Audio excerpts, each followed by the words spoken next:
दोस्तों, हर पीढ़ी अपनी पहचान बनाती है, लेकिन जेन ज़ी लोग इन्हें ज्यादातर कमियों से याद करते हैं।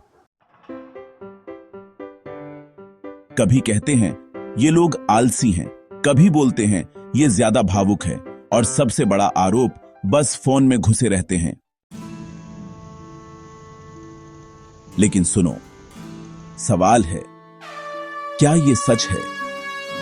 हां, कुछ हद तक सच है, पर यही कमियां अगर सही दिशा में लगाई जाएं, तो बन सकती हैं तुम्हारी सबसे बड़ी ताकत।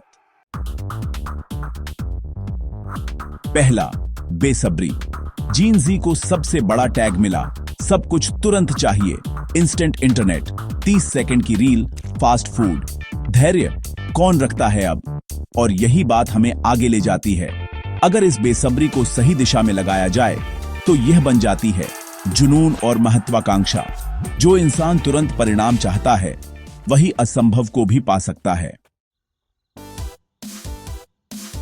याद रखो, बेसब्री कमजोरी नहीं, ये आग है। इसे डिसिप्लिन और कंसिस्टेंसी से जोड़ो, तो यही आग तुम्हें सितारे तक ले जाएगी। दूसरा, ज्यादा संवेदनशील होना, या कहें ओवर सेंसिटिविटी। अब सोचो, लोग कहते हैं बहुत भावुक हैं, हर बात दिल पर लेते हो, छोटी बात से परेशान हो जाते हो। लेकिन रुको, क्या यह कमजोरी है या तुम्हारी सुपर पावर? यही संवेदनशीलता तुम्हें बनाती है सबसे एम्पैथिक और क्रिएटिव, क्योंकि जो दिल से महसूस करता है वही दिल से रचता है। कला, संगीत, कहानी, पेंटिंग, सब यही लोग बनाते हैं। और ध्यान दो, संवेदनशील होना कमजोरी नहीं, ये तुम्हारा हथियार है। दुनिया को महसूस कराओ, महसूस कराओ। तीसरा, स्क्रीन की लत। अब बात करते हैं स्क्रीन की। हर समय फोन, गेम, स्क्रोलिंग।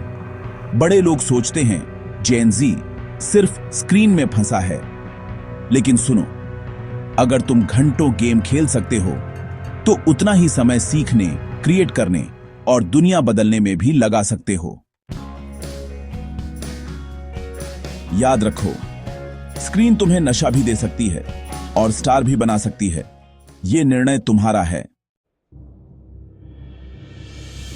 चौथा, ध्यान की कमी। अब आते हैं ध्यान की ओर।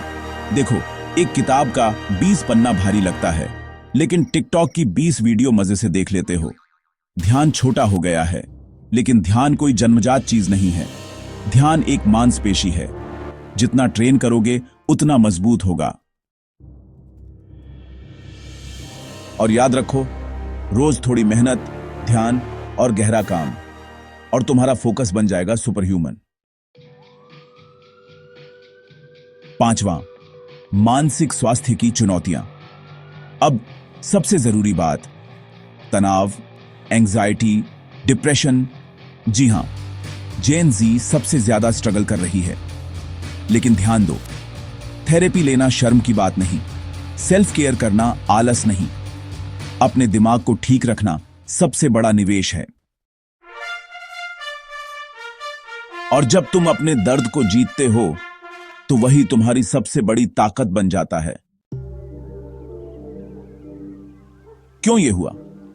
सोचो, बचपन से स्मार्टफोन, हर चीज एक क्लिक पर, सोशल मीडिया हर वक्त तुलना कराता रहा, और दुनिया हर वक्त क्राइसिस फेंकती रही। Career, climate, stress. तो अगर जेन ज़ी अलग है, ये उनकी गलती नहीं, ये हालात की देन है, लेकिन इसे बदलना तुम्हारी जिम्मेदारी है। तो चलो, हर फ्लॉ को अपनी ताकत में बदलो, बेसब्री को जुनून और महत्वाकांक्षा में बदलो, संवेदनशीलता को सहानुभूति और क्रिएटिविटी में बदलो, स्क्रीन लत को स्किल और टेक्नोलॉजी का हथियार बनाओ, छोटा ध्यान, फोकस की मांसपेशी बनाओ, और मानसिक संघर्ष को ताकत और सेल्फ केयर में बदलो। हर फ्लॉ को अपनी ताकत में बदलो, क्योंकि फ्लॉज सिर्फ लेबल्स नहीं हैं, ये तुम्हारे फ्यूचर का बिल्डिंग ब्लॉक है। तो चलो इसे याद रखो, ये है असली ताकत का मंत्र। बेसब्री को पैशन बनाओ, संवेदनशीलता को एम्पैथी बनाओ, स्क्रीन टाइम को स्किल टाइम बनाओ। याद रखो, पीढ़ी सिर्फ जन्म वर्ष से नहीं बनती, पीढ़ी नई सोच से बनती है। और जेन जी, दुनिया तुम्हारे लिए सिर्फ एक चीज चाहती है, सबूत कि तुम समस्या नहीं हो, तुम ही समाधान हो।